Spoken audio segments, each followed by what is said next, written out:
محمد وعلى آل سيدنا محمد كما صليت على إبراهيم وعلى آل إبراهيم في العالمين إنك حميد مجيد.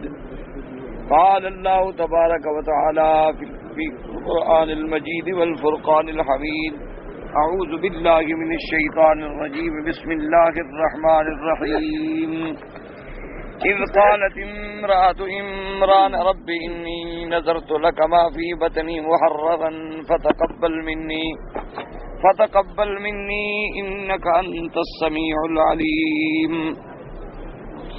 فلما وضعتها قالت رب إني وضعتها أنثى والله أعلم بما وضعت وليس الذكر كالأنثى وإني سميتها مريم وإني أعيذها بك وذريتها من الشيطان الرجيم. اللہ تبارک و تعالی نے قرآن مقدس کی ان آیات مبارکہ میں آل عمران کے بارے میں واقعات کا ذکر فرمایا ہے. جیسا کہ پچھلی آیات میں الحمدللہ ہم نے پڑھا ہے کہ اللہ نے چن لیا آدم علیہ السلام، نوح علیہ السلام، آل ابراہیم، آل عمران کو سارے جہاں میں سے اللہ نے اپنی نبوت و رسالت کے لیے چن لیا. جمالی طور پر تو اس میں تمام انبیاء علیہ السلام کا ذکر آ گیا،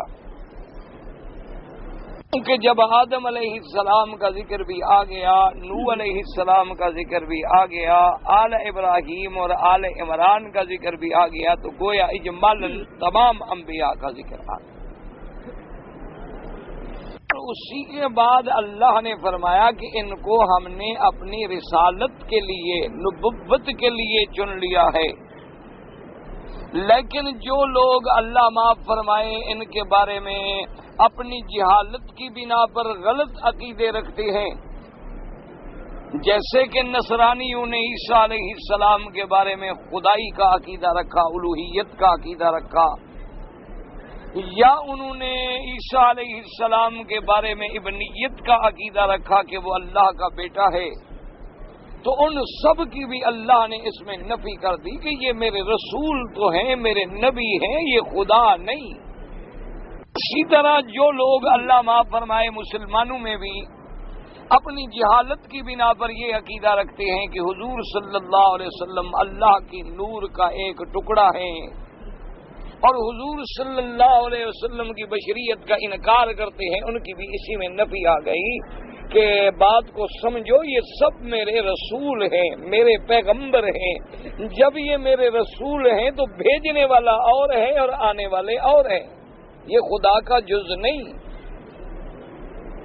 اس کی الوہیت، اس کی ربوبیت میں ان کا کوئی حصہ نہیں. ان کو تو ہم نے اپنے پیغام کے لیے منتخب کر لیا، رسالت کے لیے چن لیا، ان کو ہم نے بڑا شرف بخشا ہے. لیکن عزت و شرف بخشنے کا یہ معنی تو نہیں کہ میرے خدائی کے بھی حصے دار ہوں. ایک تو ان آیات میں اس طرح کی ایک نفی. دوسرا، ان لوگوں کی بھی تردید آ گئی کہ جو لوگ اللہ کے نبیوں کی توہین کرتے ہیں، جیسے بنو اسرائیل، انہوں نے اللہ کے نبیوں کو قتل کر دیا، یا یہود جیسے عیسیٰ علیہ السلام کے بارے میں ان کا نعوذ باللہ ثم نعوذ باللہ بڑا غلط عقیدہ تھا کہ عیسیٰ علیہ السلام نبی تو نہیں بلکہ وہ تو یوسف النجار کا بیٹا ہے. ان کی بھی تردید آ گئی کہ تم غلط کہتے ہو، میرے انبیاء پہ تہمت لگاتے ہو، یہ تو شان والے لوگ ہیں جن کو ہم نے رسالت و نبوت کے لیے چن لیا. تم عقل سے بات کرو، تمہیں عقل نہیں ہے کہ تم اگر اپنے کسی رشتے کے لیے بھی ڈھونڈو تو لڑکے کا حسب نسب دیکھتے ہو کہ بھئی میں لڑکی دے رہا ہوں، پتہ تو کروں اس کا باپ کون ہے، دادا کون ہے، چاچا کون ہے، رشتہ کون ہے. اور اللہ نے جن کو نبوت کا تاج پہنایا ہے بغیر چنے ہوئے پہنا دیا ہے، ان کی بھی من وجہ تردید. اور اگلے ایک لفظ میں اللہ نے پھر دونوں کی تردید کر فرمایا یہ بات نہ کہنا نہ میرے نبیوں کو اتنا بڑھا دینا کہ ان کو خدا بنا دو، یا خدا کا بیٹا بنا دو، بلکہ ذریۃ بعضھا من بعض، وہ تو ایک دوسرے کی اولاد ہیں، وہ تو آدم علیہ السلام کی اولاد ہیں، پھر نوح علیہ السلام کی اولاد ہیں، پھر آپس میں ان کے ایک دوسرے کے ساتھ سلسلہ انساب ہے، ذریۃ بعضھا من بعض، وہ ایک دوسرے کی اولاد ہیں، ایک دوسرے کے بیٹے ہیں، اللہ نے ان کو نبوت اپنی رسالت کے لیے چن لیا ہے، ان پر تمہارا ایمان اسی طرح ہونا چاہیے جس طرح اللہ نے قرآن میں حکم دیا ہے۔ اور اس کے بعد اللہ نے آخر میں فرما دیا تھا واللہ سمیع علیم، کہ اللہ سننے والے بھی ہیں، اللہ جاننے والے، کہ تم اگر کوئی بات زبان سے نکالو گے تو اللہ سننے والے ہیں، کیا مانا؟ پھر اس کی جزا دیں گے تم، اور تم کوئی دل میں عقیدہ غلط رکھو گے تو اللہ جاننے والے ہیں، اللہ کے آگے کوئی چیز چھپی ہوئی۔ تو یہ تھا اجمال۔ اب اسی اجمال کے ضمن میں اللہ تبارک و تعالی تفصیل سے آل عمران میں سے امرات عمران کا واقعہ بیان فرماتے ہیں، پھر بی بی مریم کی ولادت کا واقعہ بیان فرماتے ہیں، تاکہ نصارہ کی مکمل طور پر تردید ہو جائے کہ اللہ نے عیسیٰ علیہ السلام کو کیسے پیدا کیا، ان کا پس منظر کیا ہے، ان کی والدہ کون ہے، ان کی دادی کون ہے، ان کا نسب کیا ہے، تو ساری تاکہ وضاحت ہو جائے اور اللہ کے اس پیغمبر کے بارے میں جو لوگ غلط عقیدہ رکھتے ہیں ان کے عقیدوں کی اصلاح ہو جائے اور حق سمجھنے والوں کے لیے حق سامنے آ جائے۔ یہ علیحدہ بات ہے کہ کوئی آدمی حق سمجھنا نہ چاہے یا حق کی بات سننا نہ چاہے یا اپنے دماغ میں ایک مفروضہ مقرر کر لے کہ بس میں نے جو دماغ میں سوچا ہوا ہے بس وہ یہی بات ٹھیک ہے، اس کا تو کوئی علاج نہیں جب تک اللہ ہدایت نہ دے۔ ورنہ دلائل اتنے واضح ہیں کہ اب کوئی یعنی کور ذہن اور کوئی شقی القلب جو ہے وہ تو اس بارے میں کسی شبہ میں مبتلا ہو سکتا ہے، ورنہ جس کو اللہ نے ذرا سا بھی عقل دیا ہے وہ یہ بات سمجھ سکتا ہے کہ جب اللہ کسی کا نسب بیان کر دیں کہ حضرت محمد ابن عبد اللہ ابن عبد المطلب ابن ہاشم ابن عبد مناف ابن قصی، جب یہ سارا نسب موجود ہو تو پھر کہنا کہ خدا کا ٹکڑا ہے،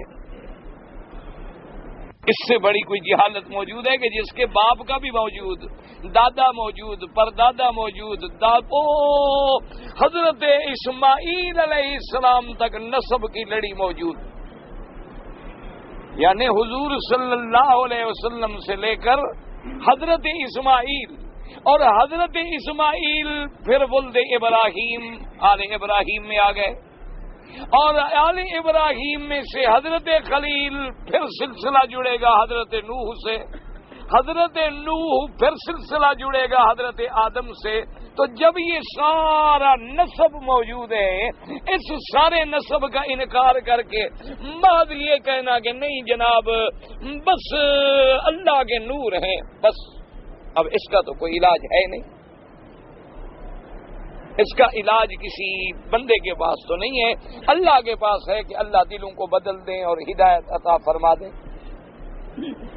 اب ایک واقعہ جی اسی لیے اس کی تفصیل آتی ہے، فرمایا قالت امرأۃ عمران رب انی نذرت لک ما فی بطنی محررا، اللہ تبارک و تعالیٰ کے آگے کہا کس نے؟ امرأۃ عمران۔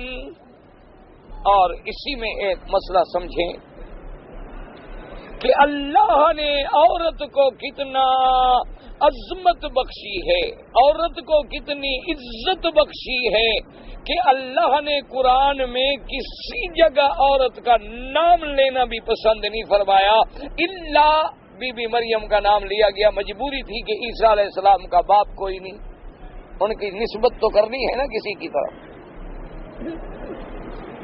تو اس بات کو ذرا سمجھیں، اللہ پاک آپ کو مجھے حق بات سمجھنے کی توفیق دے کہ اللہ نے قرآن میں آپ سارا قرآن کھول لیں، کسی جگہ اللہ تبارک و تعالی نے حضور کی بیویوں کا نام نہیں لیا، کہ کسی جگہ بی بی خدیجہ کا نام لے لیں، بی بی عائشہ کا نام لے لیں، بی بی حفصہ کا نام لے لینا، یہ تو فرما دیا کہ یا ایھا النبی قل لازواجک ان کنتن تردن الحیات الدنیا وزینتها۔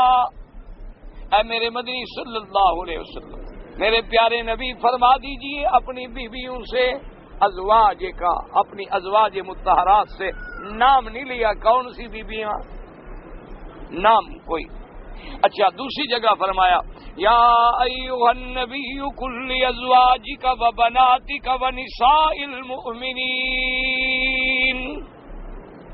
میرے مدنی صلی اللہ علیہ وسلم فرما دیجیے اپنی بیویوں سے، اپنی بیٹیوں سے، نام نہیں لیا حضور کی بیٹیوں کا، ونساء المؤمنین اور مومنوں کی عورتوں سے، کیا یدنین علیہن من جلابیبہن، کہ جب وہ باہر نکلیں تو اپنے سروں پر چادر کا گھونگھٹ ڈال لیں، پردہ کر لیں، بغیر پردے کے باہر نہ نکلیں، لیکن نام نہیں لیا۔ اسی طرح اللہ نے تیسرے مقام پہ فرمایا یا نساء النبی لستن کاحد من النساء، اے میرے نبی کی بیویاں تم لوگوں کی عورتوں کی طرح تو نہیں ہو، تمہارا شان کتنا بلند ہے کہ تم نبی کے گھر میں ہو اور تمہارے گھر میں اللہ کا قرآن اترتا ہے۔ اگر تم نے بھی غلطی کی پر تمہیں تو زیادہ سزا ملے گی، کیونکہ ایک عورت ہے اسے تو پتہ ہی نہیں، لیکن تم تو میرے مدنی پاک کی بیویاں ہو، تمہارے گھروں میں تو وحی اتر رہی ہے۔ یہاں بھی نساء النبی اللہ نے نام نہیں لیا۔ اسی طرح فرمایا ضرب اللہ مثلا للذین کفروا امرأۃ نوح وامرأۃ لوط، اللہ نے مثال بیان کی کہ دیکھو میرے دو بندے، دونوں پیغمبر نبی ہیں، نوح علیہ السلام، لوط علیہ السلام، ان کی بیویاں کافر ہیں لیکن بیویوں کا نام نہیں لیا، امرأۃ نوح امرأۃ لوط۔ وَضَرَبَ اللَّهُ مَثَلًا لِلَّذِينَ آمَنُوا امْرَأَتَ فِرْعَوْنَ، اللہ نے مثال بیان کی ان لوگوں کی جو ایمان لائے جیسے فرعون کی بیوی۔ اب حالانکہ فرعون خدا کا دشمن ہے، وہ جھوٹا ہے جس نے خدائی کا دعویٰ کیا ہے، خدا اس کی بیوی کا نام نہیں لیتا، فرماتے امرأۃ فرعون، یہ کہیں نہیں فرمایا کہ بی بی آسیہ، نام نہیں لیا اللہ۔ اسی طرح وَأَوْحَيْنَا إِلَىٰ أُمِّ مُوسَىٰ، اللہ نے فرمایا ہم نے وحی کی موسیٰ کی اماں کی طرف، نام نہیں لیا موسیٰ کی اماں کا نام کیا ہے۔ موسیٰ علیہ السلام کی اماں نے موسیٰ علیہ السلام کے بھائی سے کہا قالت لأختہ قصی فبصرت بہ، اللہ کے نبی موسیٰ علیہ السلام کی بہنیں، والدہ نے کہا کہ بیٹی جا کے پتہ تو کرو بھائی کا کوئی خبر ملے، ہم نے تو صندوق میں بند کر کے دریا میں ڈال دیا، اب خدا جانے موسیٰ علیہ السلام کہاں پہنچے، صندوق نکلی نہ نکلی، ذرا تلاش کریں، لیکن نام نہیں لیا موسیٰ علیہ السلام کی بہن سے۔ اسی طرح جب موسیٰ علیہ السلام پہنچے آپ فرعون کے اس ڈر سے، جب آپ کے ہاتھوں سے ایک آدمی مر گیا اور آپ تشریف لے گئے مدین میں، جب مدین میں پہنچے تو وہاں کنویں پہ لوگ پانی پلا رہے تھے اپنے بکریوں کو، مویشیوں کو، مال کو، اور دیکھا کہ دو لڑکیاں ادھر ایک کونے میں کھڑی ہیں اور اپنی بکریوں کو روک رہی ہیں کہ وہ پانی کی طرف نہ آئیں۔ قرآن کہتا ہے فَوَجَدَ مِن دُونِهِمْ امْرَأَتَانِ تَذُودَانِ، انہوں نے دیکھا کہ دو عورتیں، نام نہیں لیا۔ فَجَاءَتْهُ إِحْدَاهُمَا تَمْشِي عَلَى اسْتِحْيَاءٍ، پھر ان میں سے ایک عورت حیا و حشمت کے ساتھ چلتی ہوئی موسیٰ علیہ السلام کی خدمت میں آئی کہ ابا جان بلا رہے ہیں، نام نہیں لیا۔ تو یہ سارا قرآن آپ پڑھ لیں صرف بی بی مریم کا نام آپ کو ملے گا. اور اس کی وجہ کیا ہے کہ عیسیٰ علیہ السلام کی نسبت جو کرنی ہے، اور اللہ نے بغیر باپ کے پیدا کیا ہے تو کیونکہ نسبت کرنی تھی مریم کی طرف، عیسیٰ ابن مریم، مسیح ابن مریم، تب اللہ نے نام لیا تاکہ کوئی شرک میں مبتلا نہ ہو جائے کہ عیسیٰ علیہ السلام کا تو آگے نسب نہیں، لہذا معلوم ہوتا ہے کہ خدا ہے. اگر عیسیٰ علیہ السلام کی ماں کی طرف بھی نسبت نہ کی جاتی تو لوگوں کو تو اور شبہ ہو جاتا نا جی. اللہ تبارک و تعالیٰ معاف فرمائے، وہ کہتے ہیں عیسیٰ علیہ السلام خدا ہے، دیکھو نہ باپ ہے نہ ماں ہے. اسی طرح سب سے پہلے دیکھ لیں کہ اللہ نے آدم علیہ السلام کی یعنی بائیں پسلی سے جب ہماری اماں حوا کو پیدا کیا، قرآن نے نام نہیں لیا. یہ تو فرما دیا کہ یا آدم اسکن انت وزوجک الجنہ، آدم تم اور تمہاری بیوی، بس. تو اس سارے قرآن پڑھنے سے کوئی مسئلہ سمجھ آیا ہے کہ خدا کے نزدیک تو عورت کے نام پر بھی پردہ ہے اور تمہارے نزدیک عورت کے جسم پر بھی پردہ نہیں. ہیں ہم مسلمان. اللہ تو عورت کے نام کو بھی پردے میں رکھنا چاہتے ہیں کہ بلا ضرورت کیوں نام لیا جائے. اگر کوئی ضرورت ہے تو علیحدہ بات ہے، جیسے اب حدیث میں ضرورت آئے گی کہ بھئی یہ حدیث کس نے روایت کی ہے، تو اب مجبوراً راوی نام لے گا ان عائشہ رضی اللہ تعالی عنہا یا ان حفصہ رضی اللہ تعالی عنہا، ورنہ بغیر کسی اہم مجبوری کے. اب دیکھیں قرآن نے زید کا نام تو لے لیا لیکن زینب کا نام نہیں دیا. حضرت زید کا نکاح ہوا تھا نا بی بی زینب سے، پھر حضرت زید نے طلاق دی، پھر حضور صلی اللہ علیہ وسلم کا نکاح ہوا. اچھا عرش پہ نکاح ہوا، اور اتنا بڑا اہم مسئلہ ہے کہ جاہلیت کی سینکڑوں صدیوں کی جو تہذیب تھی اس کو توڑا جا رہا ہے، لیکن اللہ نے نام نہیں دیا. فلما قضى زید منها وطرا زوجناکها، جب زید نے اپنی بات پوری کر لی، حاجت پوری کر لی، طلاق ہو گئی، ہم نے تمہارا نکاح کر دیا اس بیوی سے جو زید کی بیوی تھی، نام نہیں لیا. اللہ نے ہمیں سبق دیا کہ میرے بندو، عورت ایسے شرف والی چیز ہے کہ اس کو اتنا پردے میں رکھو، اس کو 4 دیواری کا پردہ، پھر برقعے کا پردہ، حتیٰ کہ اس کا نام بھی بلا وجہ باہر ظاہر نہ کرو. اس لیے حکم ہے کہ آدمی گھر میں بھی اگر اپنی بیوی کو بھی کہے تو کوئی نسبت کرے کہ یا بنت فلان، فلانے کی بیٹی، یا بچہ ہو گیا تو فلاں کی اماں، جیسے ہمارے ہاں معاشرے میں یہ رواج تھا. اور آج مسلمان اس ذلت کی سطح پہ اتر چکا ہے کہ اس کی بیٹیاں بازار میں کھڑی ہیں، اس کی بیٹیاں کلب کی زینت ہیں، اس کی بیٹیاں دنیا میں فخر کرتی ہیں کہ جی ہم آزاد ہیں. اور غیر مردوں سے ہاتھ ملانے میں، غیر مردوں کے ساتھ رقص کرنے میں، غیر مردوں کے ساتھ کھانے کھانے میں، غیر مردوں کے ساتھ مجالس کرنے کو اپنی عزت و شرف سمجھتی ہیں. اللہ کی شان ہے، کہاں احکام الہی اور کہاں ہمارے حالات، اور پھر بھی ہم دعوے دار ہیں کہ ہم مسلمان ہیں. اب اس کا کیا علاج ہے کسی کے پاس؟ ہمارے پاس تو کوئی علاج نہیں، بس اللہ سے دعا کرو. انا للہ و انا الیہ راجعون ہی پڑھ سکتے ہیں، اور تو بس میں ہے کچھ نہیں. ایک مولوی کے بس میں کیا ہو سکتا ہے؟ یہی ہوتا ہے کہ وہ اللہ کے آگے رو لے.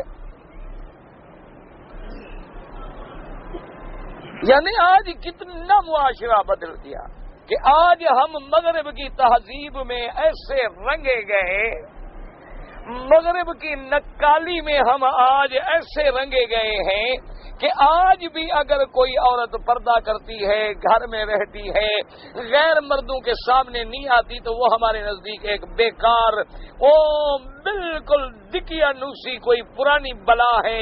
یعنی وہ اس قابل بھی نہیں ہے کہ اس کو کوئی آدمی اپنے ساتھ اپنے شیئر کرنے کے لیے تیار ہو یا رشتہ کرنے کے لیے تیار ہو. ہر آدمی کی آج ایک ذہن ایسا بدل گیا ہے کہ وہ عورت شریف سمجھی جاتی ہے جو میک اپ کرے، سگار کرے، فیشنیبل لباس پہنے، اریاں جسم کو لے کے زینت بنے، اوپن ایئر تھیٹر بنی پھرے، کہتے ہیں جی یہ بڑی سوشل عورت.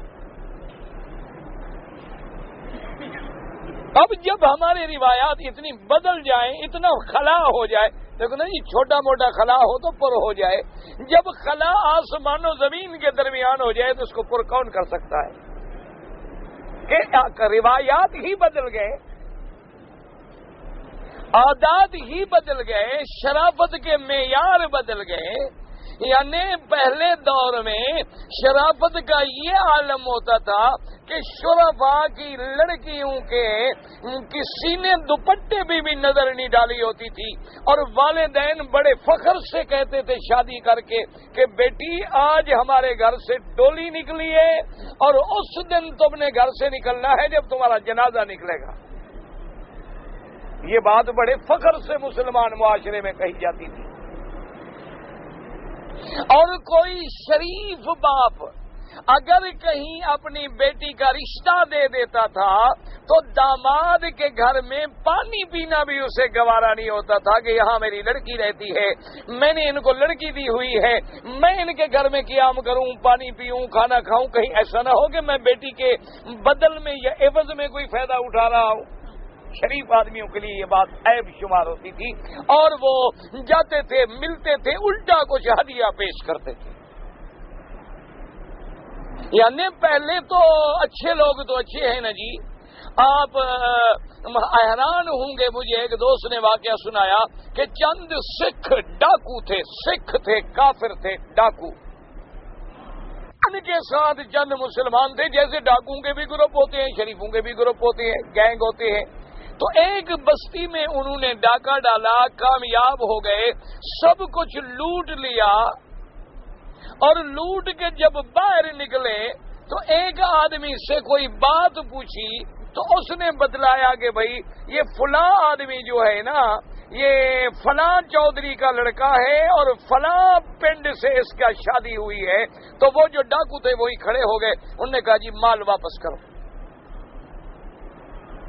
انہوں نے کہا جی ہم نے لوٹ لیا، کامیاب ہو گئے، باہر نکل آئے، 2 میل باہر، اب مال واپس کرنے جائیں، پکڑے جائیں، مر جائیں۔ انہوں نے کہا نہیں، ہمارے پنڈ سے اس نے شادی کی ہوئی ہے، وہ ہمارا داماد ہوا، داماد کا گھر لوٹنا جو ہے مرد کا کام نہیں ہوتا۔ یہ سکھوں کے اندر بھی تہذیب تھی، کافروں کے اندر بھی یہ تہذیب تھی۔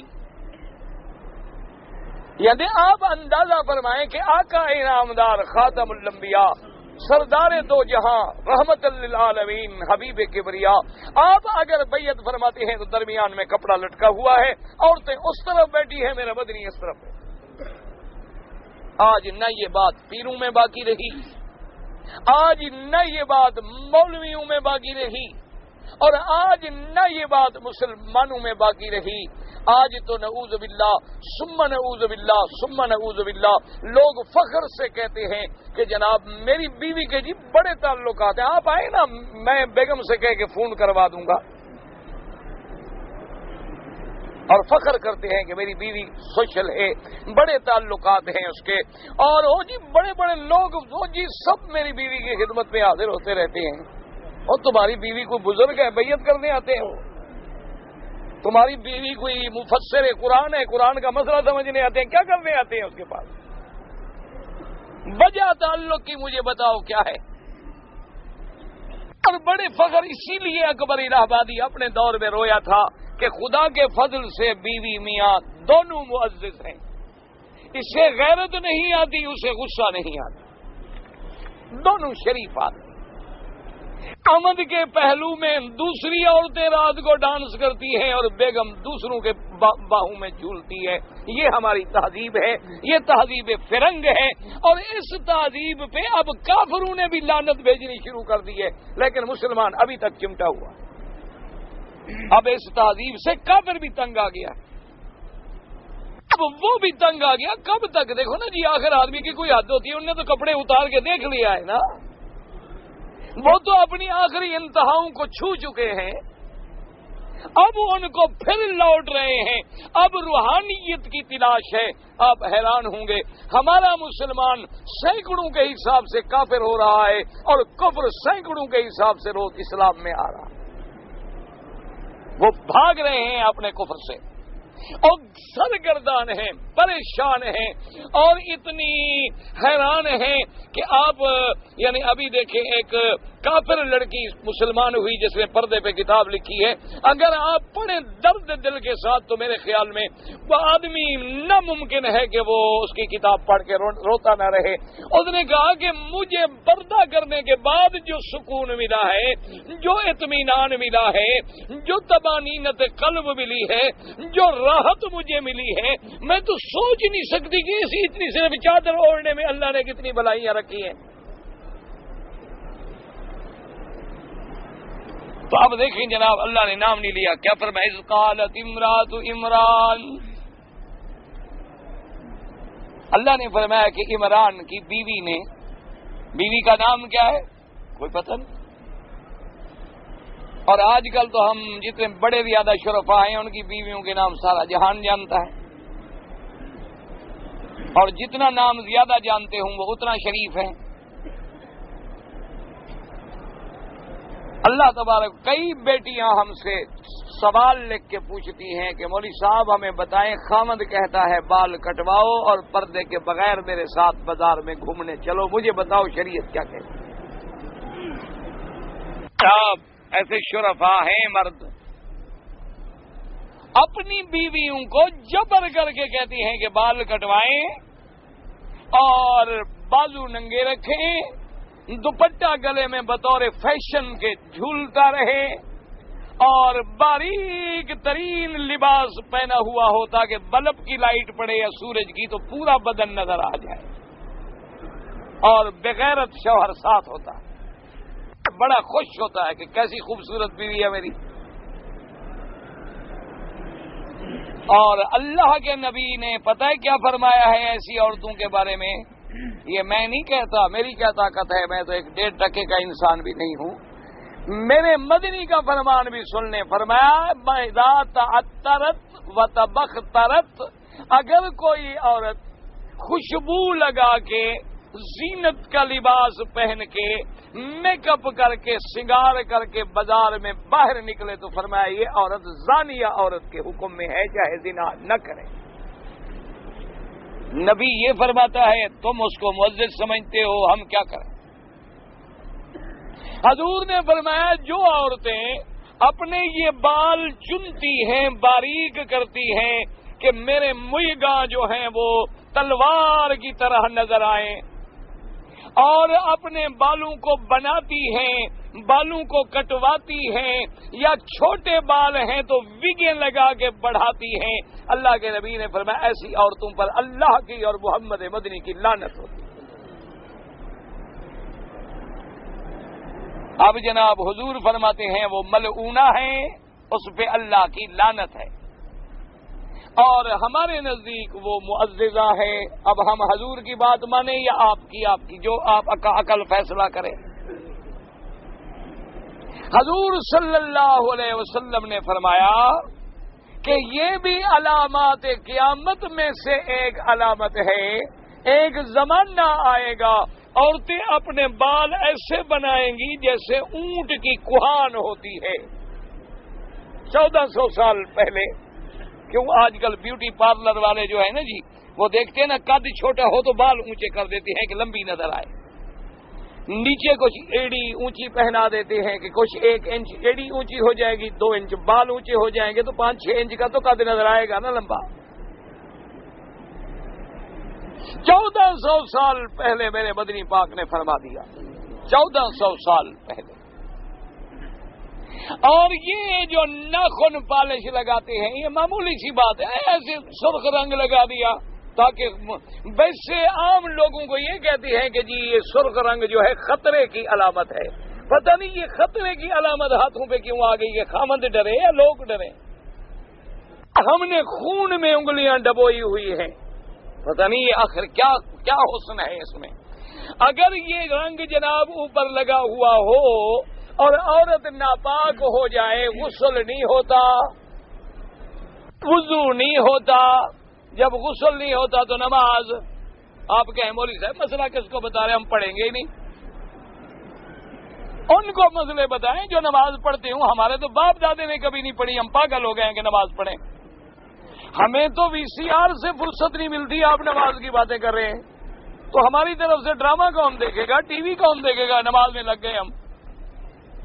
نماز تو اللہ کا مسئلہ ہے، اللہ بڑا غفور اور رحیم ہے، ہم شیطان کو تو راضی کر لیں، وہ تو مہربان ہے، مہربانی کر دے گا۔ انا للہ و انا الیہ راجعون۔ اللہ تبارک و تعالیٰ سے دعا کریں اللہ ہمارے حال پہ، مسلمان معاشرے پہ رحم فرما۔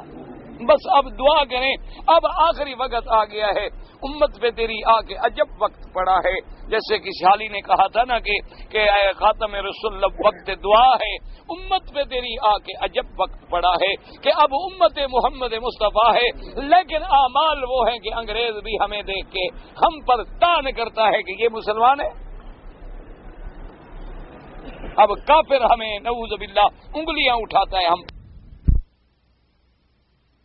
محمد مصطفیٰ صلی اللہ علیہ وسلم کے لیے خیر کے فیصلے فرما دیں، رحمت کے فیصلے فرما دیں، ہمارے اندر پھر وہی حضور کی غلامی کا جذبہ اپنی رحمت سے بیدار فرما دیں۔ اب ہم ایسے گرے ہیں نا جی، عقیدے میں دیکھو تو ہم برباد ہو چکے ہیں۔ کلمہ پڑھنے والا مسلمان ہے، ہاتھ باندھے قبر پہ کھڑا ہے، اتنے عقیدے برباد ہو گئے ہیں کہ سامنے قبر ہے، بھئی کس کی قبر ہے؟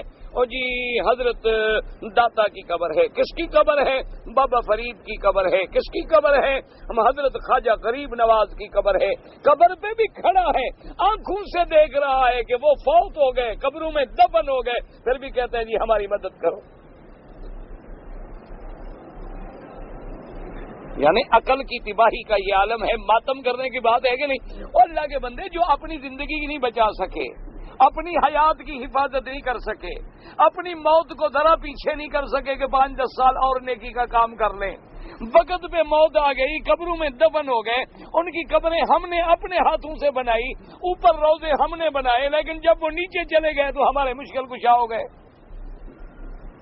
کوئی عقل پر ماتم کرنے کی بات ہے کہ نہیں؟ عقیدے میں ہم یوں برباد ہو گئے، عمل میں ہم یوں برباد ہو گئے کہ کافر بھی ہم سے دیکھ کے شرماتا ہے،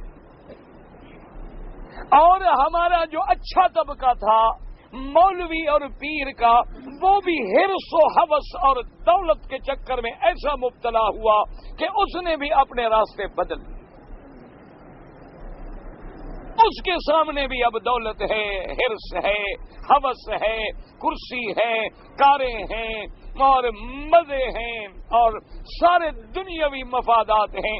اسی طرح وہ پیروں کا عالم ہے، نہ وہاں ذکر اللہ ملتا ہے اور نہ وہاں کالا کالا رسول اللہ کی تعلیم ملتی ہے۔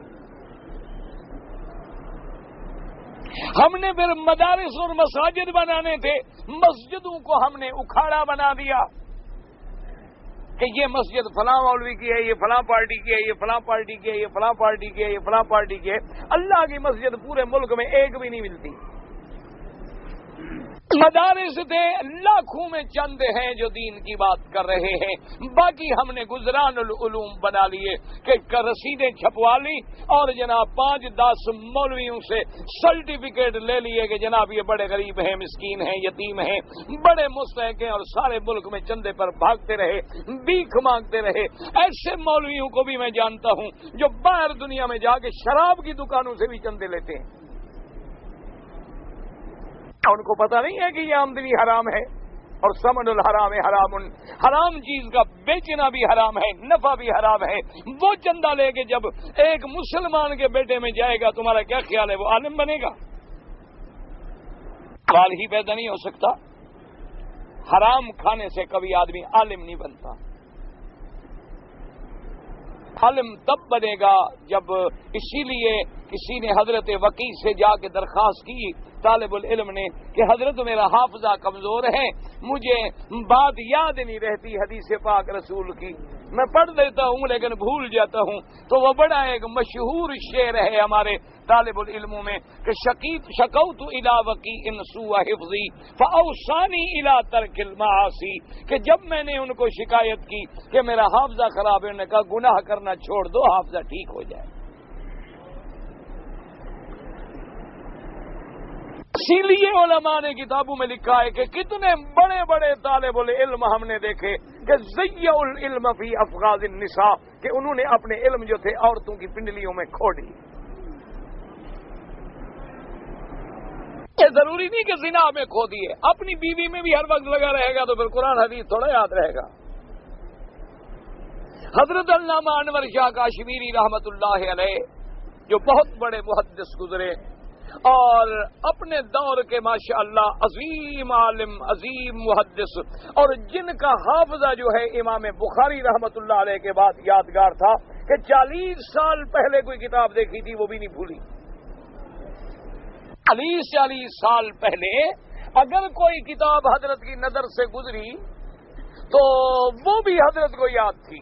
علامہ اقبال نے انہیں کتاب پیش کی فارسی کی کہ حضرت یہ پرانی فارسی ہے، اس کا ذرا سلیس ترجمہ کرنا ہے، تو آپ نے فرمایا کہ ہاں وہ کتاب میں نے آج سے 35 سال پہلے فلاں کتب خانے میں اس کا میں نے مخطوطہ دیکھا تھا، اس کتاب کا پہلا باب یوں ہے اور دوسرا یوں ہے اور تیسرا چوتھا پانچواں۔ تو علامہ صاحب کہتے ہیں میرے زمین پاؤں سے نکل گئی کہ 35 سال پہلے دیکھی تھی اور پوری کتاب کمپیوٹر کی طرح دماغ میں کھڑی ہے۔ کہا حضرت سر مہربانی فرمائے، آپ کے لیے تو ترجمہ کرنا بڑا آسان ہے اور بادشاہ نے 3 لاکھ انعام دینا مقرر کیا ہے جو ترجمہ کر دے، تو میں تو کلندر آدمی ہوں، میری طرف سے یہی کتاب قبول فرما لیں، اس کا ترجمہ کر لیں اور جو ملے گا وہ حضرت کی خدمت میں نذرانہ ہو جائے گا۔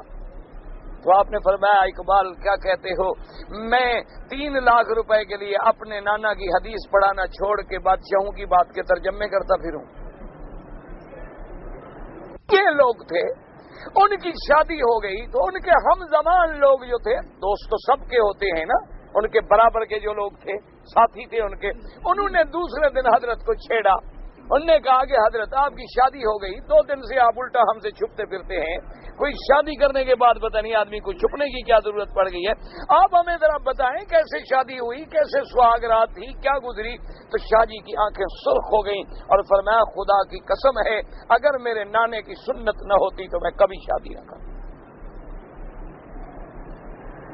فرمان لگے یہ بھی کوئی پوچھنے کی بات ہے کہ اتنا بڑا عالم پیشاب کی جگہ پہ بیٹھا ہو، یہ کوئی بتانے کی بات ہے، فخر کی بات ہے؟ آخری عورت کے بعد معراج ہے کیا؟ پیشاب آخری ہے کیا؟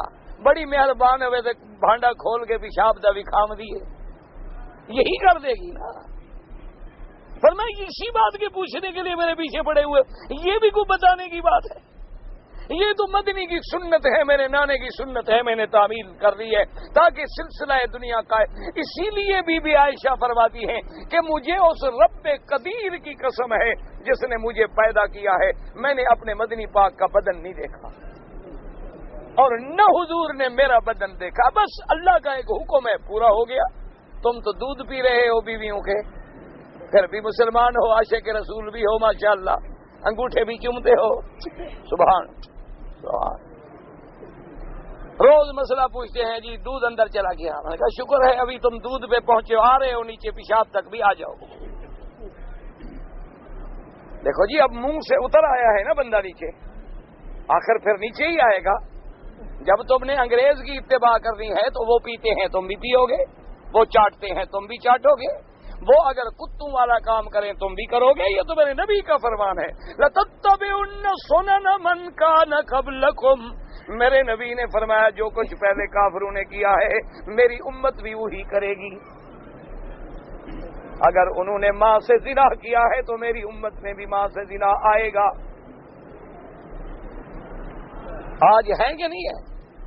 لیکن یہ دیکھیں شان خداوندی، دعا کرو اللہ ہمیں اسلام کا معاشرہ دے، دعا کرو اللہ ہمیں تہذیب محمد مدنی نصیب فرمائے، دعا کرو اللہ ہمارے گھروں میں وہی ماحول پیدا کر دے جو میرے مدنی پاک نے ہمیں سکھلایا، دعا کرو اللہ ہمارے بچوں کی حفاظت فرمائے، اللہ ہماری اولادوں کی حفاظت فرمائے، اللہ ہر مسلمان کی بیٹی کی عزت کی حفاظت فرمائے، اللہ تبارک و تعالی ہم مسلمانوں کو پھر اپنے نبی محمد مدنی کا غلام بنا دے۔ اور یہ بھی یاد رکھ لو جب تک ادھر نہیں لوٹو گے نجات نہیں ملے گی، رکھ لو پکا ڈائریوں پہ نوٹ کر لو، ہمیں نجات تب ملے گی جب ہم محمد مدنی کے غلام بنیں گے، حضور کے رستے پہ چلیں گے، پھر یہ دریا بھی تیرے ہیں، سمندر بھی تیرے ہیں، پھر فضائیں بھی تیری ہیں، ہوائیں بھی تیری ہیں، پھر تیرا رستہ دریا بھی نہیں روک سکتے، پھر دنیا نے ابھی کوئی ایسا ایٹمی ہتھیار نہیں بنایا جو محمد کے غلاموں پہ پھر اثر کر سکے، لیکن تم غلام بنو تب ان تنصر اللہ ینصرکم، اگر تم اسی ماشاءاللہ تتلیوں کے دیدار میں کھوئے رہے نا جی، پھر تیاری کر لو ہلاک ہونے کی۔ اسلیے فرمایا اذ قالت امرأۃ عمران رب انی نذرت لک ما فی بطنی محررا فتقبل منی انک انت السمیع العلیم۔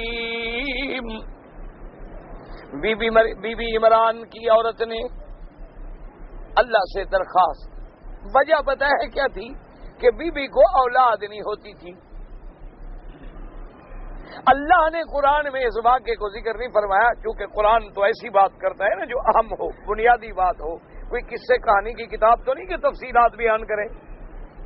اصل واقعہ یہ تھا کہ بی بی جو تھی اولاد نہیں ہوتی تھی۔ اب بی بی پریشان تھی، کیونکہ اولاد نہ ہو تو یہ بہت بڑا مسئلہ ہے،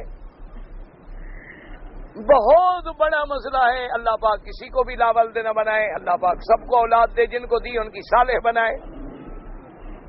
خیر آج کل تو مسئلہ نہیں ہے، یہ پرانی باتیں ہم کریں، ملا لوگ ہیں نا، ہم وہی پرانی باتیں۔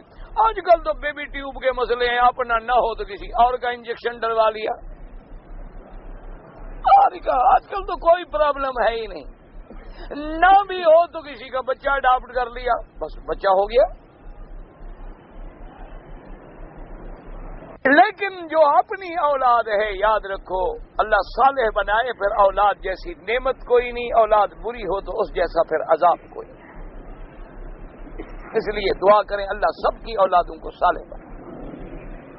اب بی بی کو جب اولاد نہ ہوئی تو واقعہ لکھا ہے مفسرین نے کہ ایک دن بی بی بیٹھی تھی، دیکھا کہ درخت کے اوپر ایک پرندہ بیٹھا ہے، اور وہ پرندہ جو ہے اپنی چونچ سے اپنے بچے کو غذا کھلا رہا۔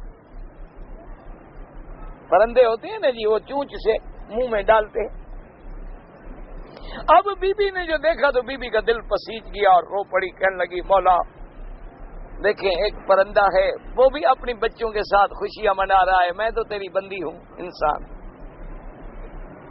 اولاد کی محبت کا یہ عالم ہے کہ اس پرندے کے دل میں بھی تو نے محبت ڈال دی ہے، میں تو تیری بندی ہوں، میرے دل میں بھی ایک تمنا ہے، مہربانی کر مجھے اولاد عطا فرما، اور میں منت مانتی ہوں، تیرے نام کی منت مانتی ہوں کہ جب تو مجھے بچہ دے گا، لڑکا دے گا، تو میں اس لڑکے کو تاجر نہیں بناؤں گی، بزنس مین نہیں بناؤں گی، بینکر نہیں بناؤں گی، کرکٹر نہیں بناؤں گی، میں اس کو تیرے گھر بیت المقدس کی خدمت کے لیے وقف کر دوں۔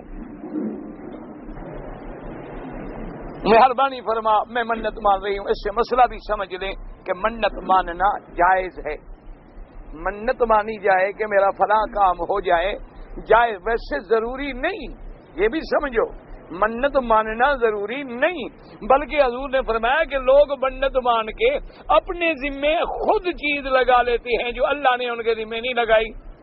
یعنی ہم کہہ دیتے ہیں نا جی کہ اللہ میاں میرا فلاں کام ہو جائے، میں تیرے رستے پہ خیرات کروں گا، تو یہ ذمہ داری میں نے خود ڈالی ہے نا، اللہ نے تو نہیں ڈالی تھی، ورنہ اللہ چاہتے تو میرا کام اس کے بغیر بھی ہو جاتا۔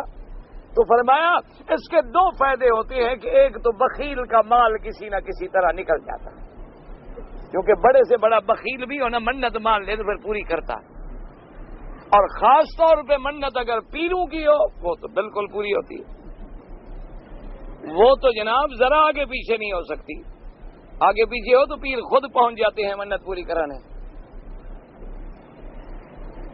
انا للہ و انا الیہ راجعون۔ غیر اللہ کی منت ماننا شرک ہے۔ جو یہ منتیں مانتے ہیں نا قبروں پہ چادریں چڑھاؤں گی، میں جناب پیر کی قبر تک ناچتے ہوئے بغیر جوتے کے ناچتی چلی جاؤں گی، میں مرشد کی مزار پہ بکرے ذبح کروں گی، یہ شرک ہے میرے اللہ کے ساتھ، چھوٹا موٹا گناہ نہیں، شرک۔ منت اگر ہو تو پھر خالص اللہ کے لیے ہو کہ اللہ میرا یہ کام کر دے، میں تیرے نام پر عمرہ کروں گا، حج کروں گا، خیرات کروں گا، مسجد بنا دوں گا، مدرسہ بنا دوں گا، کمرہ بنا دوں گا، تیری مسجد میں چٹائیاں ڈال دوں گا، قالین ڈال دوں گا، تاکہ لوگ عبادت کریں، لیکن تیرے لیے، خالص تیرے لیے، جیسے کہ یہاں قرآن کہہ رہا ہے۔ ورنہ اگر یہ بات صحیح نہ ہوتی اللہ قرآن میں اس کا ذکر یوں نہ فرماتے، مدحیہ انداز کہ رب انی نذرت لک ما فی بطنی، میرا اللہ میں نے منت مانی ہے، اور یہاں یہ کہہ دیا ما فی بطنی، جو میرے بطن میں، کہ اس کو میں آزاد کروں گی۔ بات تو ٹھیک ہے کہ تمنا تو لڑکے کی تھی، آگے خود کہہ رہی ہے، لیکن لفظ عام ہے کہ جو میرے پیٹ میں ہے۔ یہاں مسئلہ بھی سمجھا دیا، اتنے شان والی بی بی ہے لیکن پتہ نہیں کہ میرے پیٹ میں کیا ہے۔ اور ہمارے عقیدے ہیں کہ کوئی نطفہ قرار نہیں پکڑتا جب تک پیر کو علم نہ ہو۔ ہمارے عقیدے یوں ہیں، کتابوں میں لکھا ہوا ہے کہ مرشد اتنے کامل ہوتے ہیں کہ دنیا میں کوئی نطفہ رحم میں قرار ہی نہیں پکڑتا کہ مرشد کو علم نہ ہو۔ انا للہ و انا الیہ راجعون۔ اب تو یہی رہ گیا ہے کہ ہم انا للہ ہی پڑھتے رہیں، روتے رہیں اور کیا رہیں، بلکہ اب تو ہم اس مقام پہ پہنچ گئے، روز پڑھتے ہیں کہ 10 قتل ہو گئے، 5 ہو گئے، مسلمانوں کے منہ سے اب انا للہ بھی نہیں نکلتا۔ لوگ اتنے بحث ہو گئے ہیں، اتنے عادی ہو گئے، کہتے ہیں یہ روٹین ہے۔ ایک مسلمان کے خون کی عظمت و حرمت کا تجھے کیا پتا کہ مسلمان کے خون کی کیا قیمت ہے؟ لیکن بی بی کہتی ہے مجھے تو پتہ نہیں، آپ جو دے دیں گے تیرے نام پہ آزاد کر دوں گی، قبول فرما لے۔ انک انت السمیع العلیم، دعاؤں کے سننے والا بھی تو ہے اور جاننے والا بھی تو ہے کہ اللہ میں یہ بالکل دل سے نیت کر رہی ہوں۔ فلما وضعتها قالت رب انی وضعتها انثى، جب جناب وضع حمل ہو گئی، بچی پیدا ہو گئی، جب پیدا ہوئی تو کہہ رہی ہے میرا مولا تیری قدرت، تیری شان ہے کہ تو نے مجھے بچہ نہیں بچی دی ہے۔ وَلَيْسَ الذَّكَرُ كَالْأُنثَىٰ، بلکہ اس سے پہلے کہتی ہے وَاللَّهُ أَعْلَمُ بِمَا وَضَعَتْ، اللہ جانتے ہیں جو کچھ پیدا ہوا، اللہ کے آگے تو چھپا نہیں۔ لیکن بی بی تو بس اپنی بات کہہ رہی ہے نا، اللہ میاں میں نے تو منت مانی تھی کہ تیرے گھر کا خادم بناؤں گی، خادم تو لڑکوں کو بنایا جاتا ہے، لڑکیوں کو تو نہیں بنایا جاتا۔ اس زمانے میں بھی یہ رواج نہیں تھا کہ لڑکی کو کوئی مسجد میں خادم بنا دے۔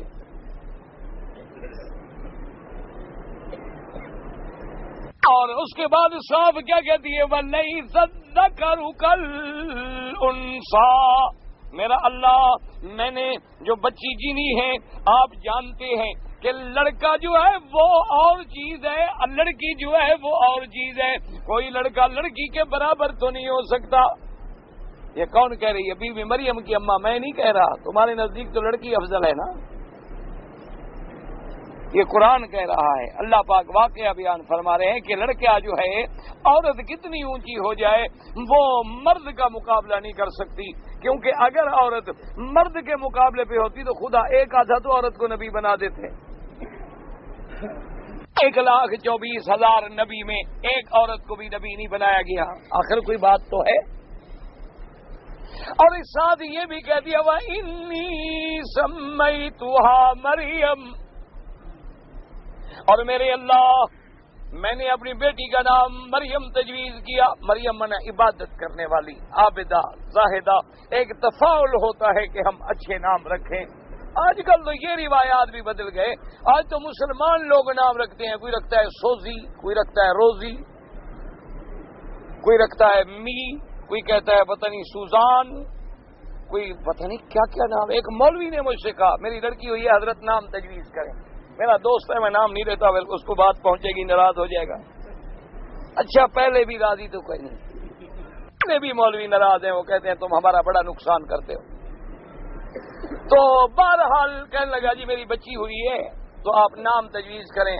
میں نے بتایا، میں نے کہا بھائی حضور کی بیویوں کے نام ہیں، بی بی عائشہ ہے، حفصہ ہے، سودا ہے، زینب ہے، ام سلمہ ہے، ام حبیبہ ہے، حضور کی بیٹیوں کے نام ہیں، بی بی رقیہ ہے، ام کلثوم ہے، زینب ہے، فاطمہ ہے، کوئی رکھ لو۔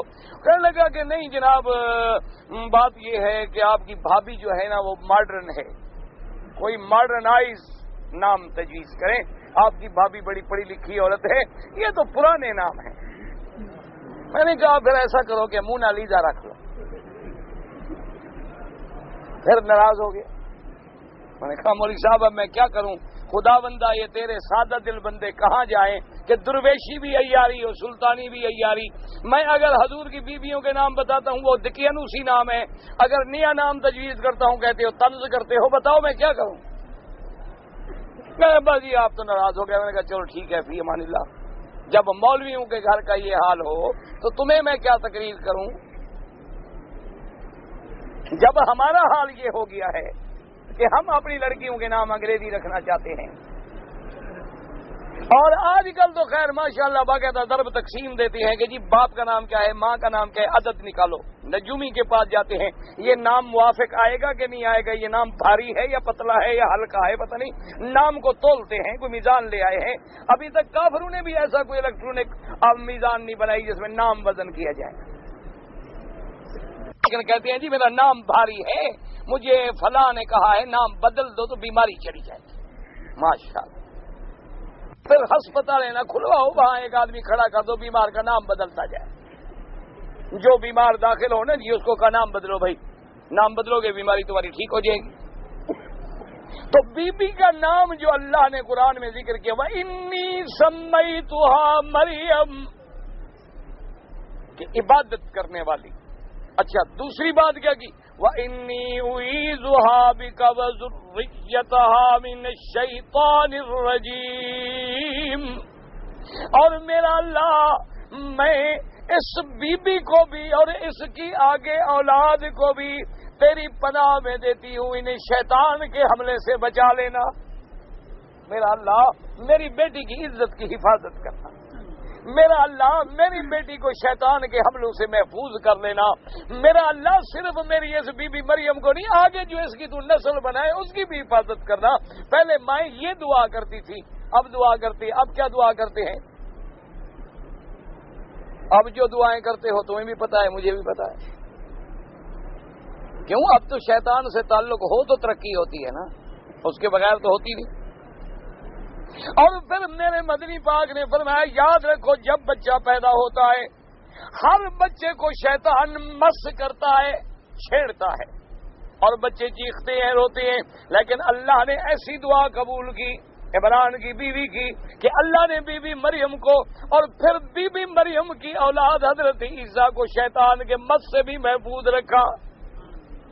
حالانکہ ہر بچے کو شیطان مس کرتا ہے، لیکن یاد رکھیں یہ جزئی فضیلت ہوتی ہے، کلی فضیلت نہیں ہوتی کہ باقی تو ہر کسی کو مس ہوا، لیکن بی بی مریم اور بی بی مریم کی اولاد جو ہے وہ اس مس سے شیطانی سے بھی اللہ نے محفوظ کر لی۔ اللہ پاک آپ کو بھی اور مجھے بھی شیطان کے مصیبتوں سے محفوظ رکھے۔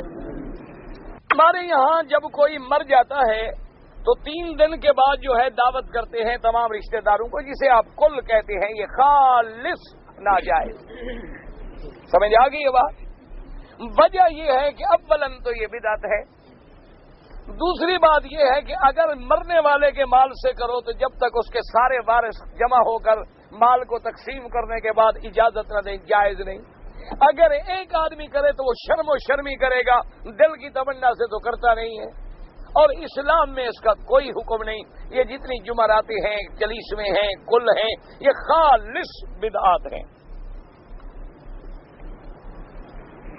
میں نے دکان میں ٹیپ ریکارڈر فروخت ہوتے ہیں، کوئی بات نہیں بھی، اب تو ٹیپ ریکارڈر سے دین کا کام بھی ہو رہا ہے، باقی فوٹو شوٹو والی مشینوں سے بچو۔ تم ملازم ہو تو تمہارے ذمہ کیا گناہ ہے؟ جس کا دکان ہے وہ جانے، اس کا کام جانے۔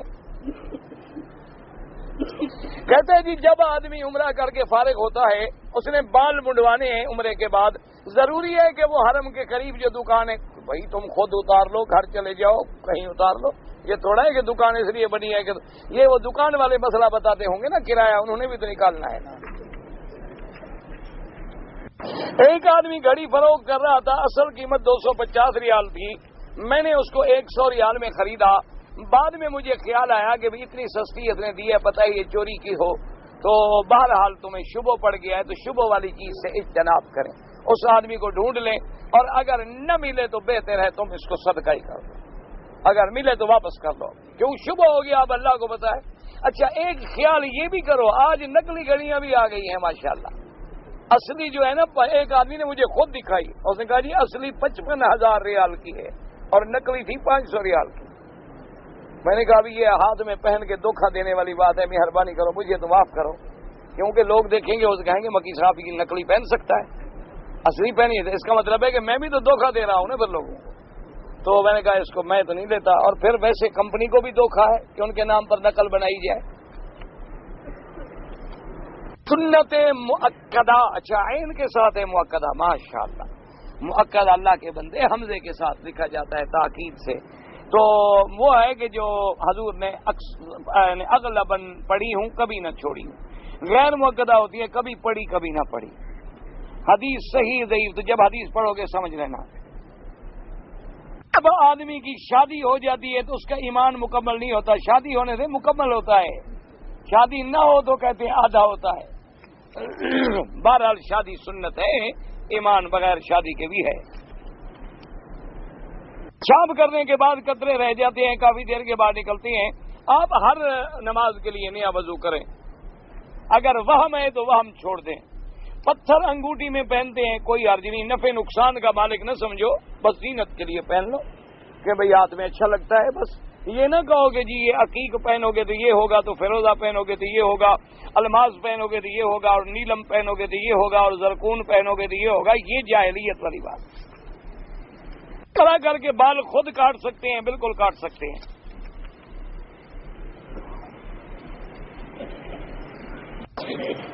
کہتے ہیں جی کتابوں میں لکھا ہے کہ ایک امیر آدمی نے ایک جانور قربانی کے لیے خرید کیا، وہ گم ہو گیا، اس نے دوسرا لے لیا، پھر پہلا مل گیا، تو اب وہ ایک ذبح کرے گا، دو نہیں کرے گا۔ اگر غریب کو مل جائے، پہلے لے لیا، پھر وہ گم ہو گیا، پھر اور لے لیا، پھر پہلا مل گیا، وہ دونوں ذبح کرے تو غریب پر تو زیادہ جرمانے، غریب پہ جرمانہ نہیں ہے، مسئلہ سمجھو۔ امیر کے بعد تو ایسے جانور سینکڑوں ہوتے ہیں، اس کی نیت ہوتی ہی نہیں، اچھا ابھی وقت پہ ذبح کر لوں گا، اور غریب تو پہلی دفعہ خرید رہا ہے، نیت کر چکا ہے، اب نیت کیسے بدلے بیچارہ؟ مسئلہ یہ ہے، امیر غریب کا مسئلہ نہیں۔ دیکھو نا جی، ایک امیر آدمی ہے، سینکڑوں اس کے پاس گائیں بھینسیں بکریاں مال، وہ کہتے ہیں ٹھیک ہے قربانی کرنی ہے، کسی کو ذبح کر دیں گے، اس کی معین نیت نہیں ہوتی اس جانور پر، اور غریب تو خرید ہی وہی جانور رہا ہے بغیر نیت کے، وہ کیوں خریدے؟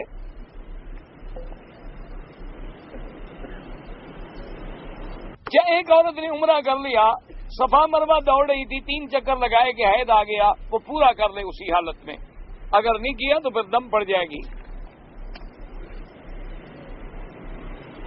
پاکستان سے میں کام کرنے کے لیے آیا، جدے اتر کے احرام، پھر جدے کیوں احرام باندھا؟